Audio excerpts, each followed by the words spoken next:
بسم اللہ الرحمن الرحیم۔ السلام علیکم ورحمۃ اللہ وبرکاتہ۔ بندہ ناچیز محمد عبد المنتقم لندن سے عرض کر رہا ہوں۔ کرونا وائرس نے پوری دنیا کو ایسی پریشانیوں سے دوچار کر دیا ہے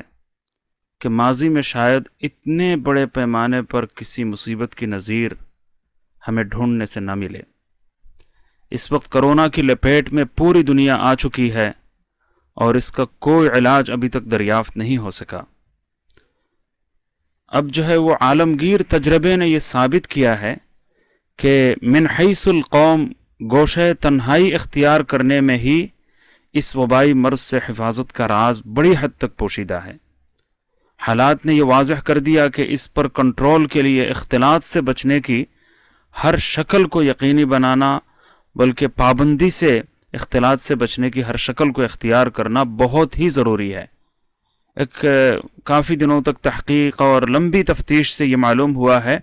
کہ ساؤتھ کوریا میں صرف ایک خاتون کے ذریعے 5000 سے زیادہ افراد تک یہ بیماری پھیلی ہے، کرونا وائرس کی بیماری۔ حالانکہ اس دوران وہ خاتون اپنے آپ کو بالکل صحیح اور تندرست سمجھتی رہی۔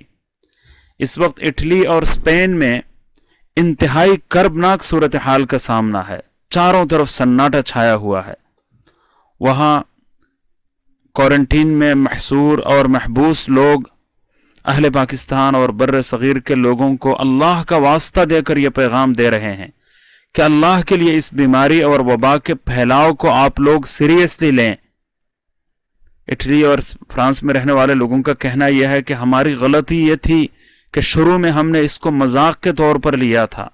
اس بیماری کو مذاق کے طور پر لیا تھا، اور مجمع کی جو جگہیں ہیں، اسٹیشنز ہیں جہاں پر لوگوں کا ہجوم ہوتا ہے، ان جگہوں پر ہم روک ٹوک کے بغیر جاتے رہے، جس کا خوفناک نتیجہ انتہائی بھیانک صورت میں ہم اس وقت بھگت رہے ہیں۔ آج وہاں پر لاشوں کے ڈھیر ہیں، آہ و فغاں ہیں، انسانیت وہ ایک کربناک اذیت سے دوچار ہے۔ اٹلی میں تو انسانیت بلبلا رہی ہے، کراہ رہی ہے۔ اس سے بچنے کے لیے اور اس صورتحال سے نجات حاصل کرنے کے لیے بے شک ہم سب سے زیادہ اہمیت رجوع اللہ پر دیں گے، رجوع اللہ کا ہم اہتمام کریں گے۔ بہت زیادہ توبہ اور استغفار پر توجہ ہونی چاہیے۔ موجودہ حالات میں صورتحال ایسی سنگین ہے کہ اللہ تعالیٰ ہی ہمیں ان مشکل ترین حالات سے بچا سکتے ہیں، لیکن اسباب کے درجے میں سب سے کارگر طریقہ یہ ہے کہ لوگ ایک دوسرے سے اختلاط سے بچیں، اجتماع کے تمام مقامات سے لوگ گریز کریں۔ جن ملکوں نے شروع ہی سے ان ہدایات پر سختی سے عمل کیا ہے وہ نسبتاً محفوظ ہیں، اور جنہوں نے ان حفاظتی تدابیر کو اہمیت نہیں دی، ایسے ممالک کے حالات تشویشناک حد تک خراب ہیں۔ شرح اموات میں مسلسل اضافہ ہو رہا ہے ایسے ممالک میں، اور حالات قابو سے باہر جا رہے ہیں۔ حضور اکرم نبی کریم سرور دو عالم صلی اللہ علیہ وسلم کی واضح حدیث، اذا سمعتم به فی ارض فلا تقدموا علیہا واذا وقع بارض وانتم بها فلا تخرجوا فرارا منہ۔ تو اس حدیث کے ذریعے جو بات واضح طور پر سمجھ میں آتی ہے وہ کیا ہے؟ وہ ہے اختلاط سے پرہیز کیا جائے، کیونکہ باہر والے اندر نہ جائیں، اندر والے باہر نہ آئے، صرف یہ بات کوئی بذات خود کوئی اہمیت نہیں رکھتی۔ اس حدیث کا پیغام یہی سمجھ میں آتا ہے کہ اختلاط سے یہ وبا عام ہوگی، پھیلے گی، لہٰذا باہر کے لوگ اگر وبا زدہ علاقے میں آئیں یا وبا زدہ علاقے میں رہنے والے لوگ اگر باہر جائیں تو اختلاط لازم آئے گا، جس کے نتیجے میں بیماری عام ہوگی۔ حقیقت یہ ہے کہ اسی سے منع کیا گیا ہے۔ لہٰذا جب اختلاط کی ممانعت دلیل سے ثابت ہو جاتی ہے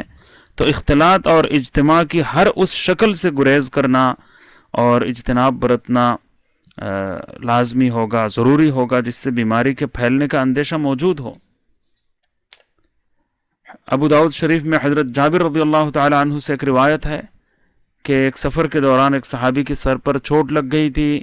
زخم ان کا شدید تھا، انہوں نے غسل کی جگہ تیمم کرنا چاہا تو بعض صحابہ کرام یہ سمجھے کہ چونکہ پانی موجود ہے تو پھر تیمم کیوں کریں، چنانچہ ان صحابہ کرام کے کہنے پر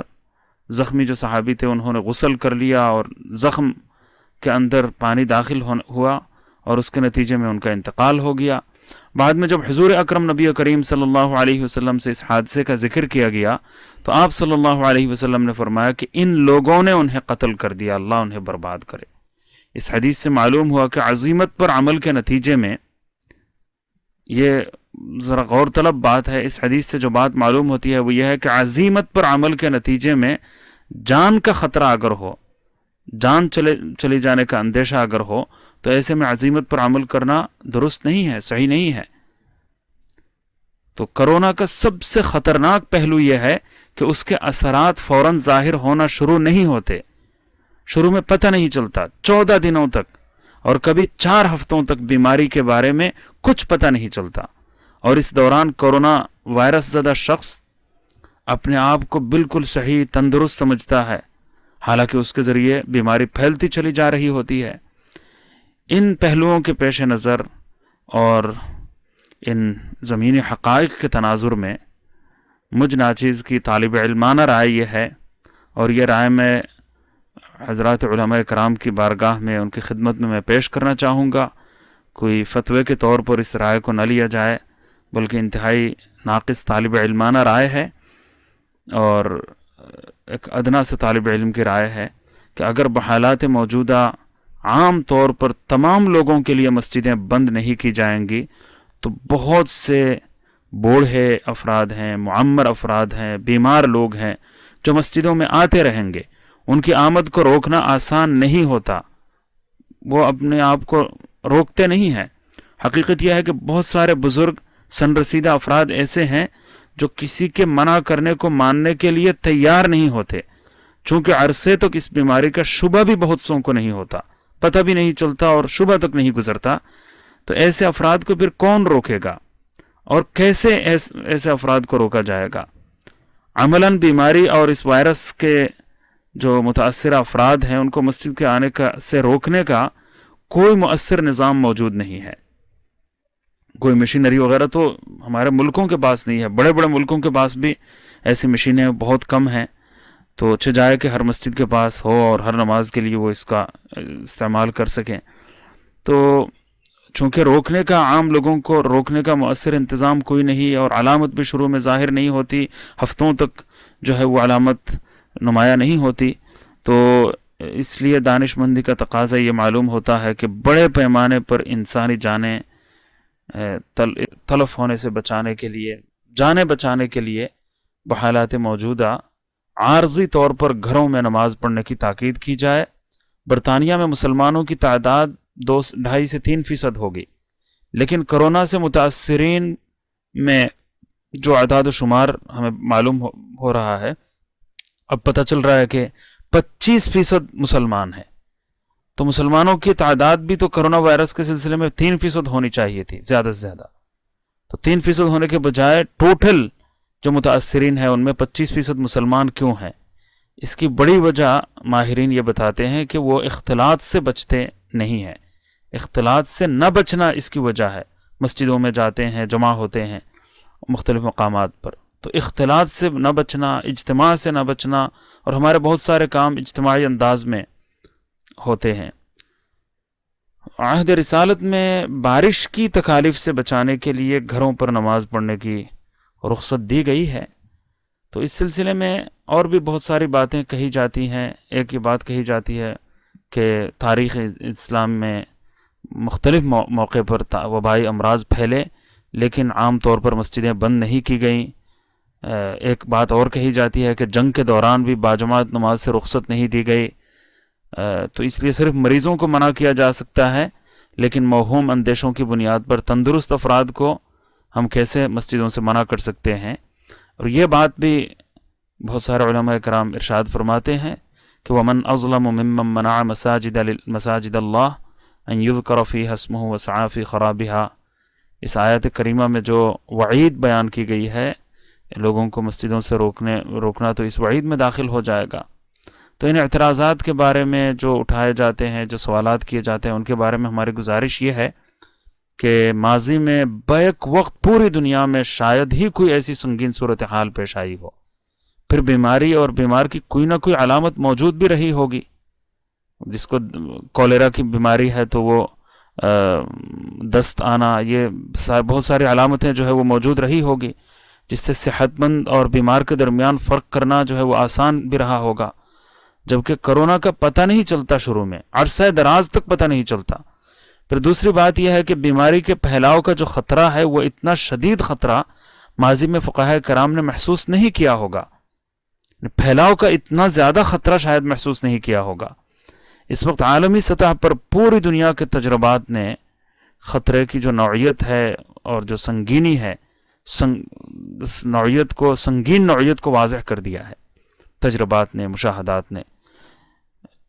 یعنی تاریخ میں تو یہ بھی ملتا ہے، امام ذہبی رحمۃ اللہ علیہ نے سیر اعلام النبلاء میں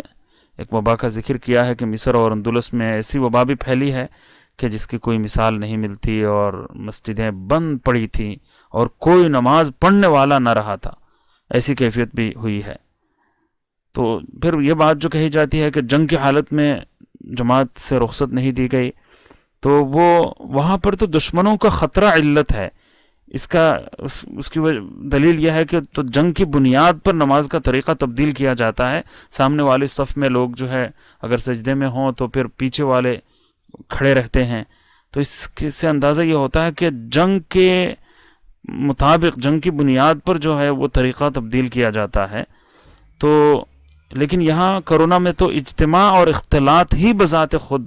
ایک خطرے کا باعث ہے، اور پھر ایسے میں پھر اجتماع اور اختلاط سے بچنا ضروری ہے اس بیماری کو روکنے کے لیے. اس لیے یہ جنگ کی حالت میں نماز باجماعت سے رخصت نہ دینے کا جو استدلال ہے تو یہ صحیح نہیں معلوم ہوتا، کیونکہ یہاں اختلاط سے بچنا ضروری ہے، وہاں دشمنوں کا خطرہ ایک علت ہے. اس لیے اس کے طریقہ ایسا اختیار کیا جاتا ہے کہ دشمنوں کا خطرہ بھی نہ رہے اور نماز بھی ہو جائے. لیکن یہاں بذات خود جمع ہونا، اجتماع اور اختلاط، یہ بیماری کے بڑھنے اور پھیلنے کا بالکل یقینی سبب ہے. اور پھر ومن اظلم ممن منع مساجد اللہ میں جو ممانعت ہے اس کی اصل وجہ تو یہ ہے کہ اللہ تعالیٰ کی عبادت سے روکنا جہاں مقصود ہو وہاں یہ ممانعت منطبق ہوگی. یہاں ایسا کوئی مقصد تو نہیں ہے، لہٰذا اس آیت کی جو وعید ہے وہ موجودہ حالات پر منطبق نہیں ہوتی. ٹھیک ہے اگر دو چار مکمل صحت مند افراد، یقینی طور پر جو مکمل صحت مند افراد ہیں، وہ اگر باجماعت نمازوں کے نظام کو مسجدوں میں تمام احتیاطی تدابیر کے اختیار کرنے کے ساتھ ساتھ اگر وہ جاری رکھ سکیں تو یہی زیادہ مناسب ہے. لیکن پھر بھی مجھے یہاں برطانیہ میں جو صورتحال اس وقت درپیش ہے اس کے پیش نظر عرض کر رہا ہوں، یورپ میں جو صورتحال اس وقت ہے اور جس تیزی کے ساتھ یہ وبا بڑھتی جا رہی ہے اس کے پیش نظر یہ عرض کرنے کو جی چاہتا ہے کہ پھر بھی مجھے ڈر لگتا ہے کہ اثرات کے پھیلنے کا یہ ذریعہ نہ بن جائے. باقی اللہ تعالیٰ کی طرف رجوع کرنا، سچی اور پکی توبہ کرنا، اور پھر توبہ اور تقوی، توبہ کے بعد پھر تقوی کی زندگی کی طرف آنا، اور صدق دل سے تمام گناہوں سے معافی مانگنے کا سلسلہ سب سے زیادہ ضروری کام ہے. لیکن یہ نہ بھولیے کہ جان بچانے کی ہر ممکن کوشش فرض ہے، اور اس کے لیے ماہرین کی متفقہ رائے یہ ہے کہ احتیاط، احتیاط اور احتیاط، یعنی احتیاط کے تمام پہلوؤں پر ہم صحیح طریقے سے عمل کریں، اور ہاتھ دھونے کا جو عمل ہے اس کی طرف ہم خصوصی اہمیت دیں. کلی کرنا، ناک میں پانی ڈالنا، گرم پانی میں نمک ڈال کر اس کا غرارہ لینا، یہ ساری احتیاطی تدابیر جو ہے وہ اختیار کی جانی چاہیے. اللہ تعالی ہمیں اس مصیبت سے نجات عطا فرمائے اور ان حالات میں اپنی مرضیات پر چلنے کی توفیق سے نوازیں. وآخر دعوانا الحمدللہ رب العالمین. السلام علیکم ورحمۃ اللہ.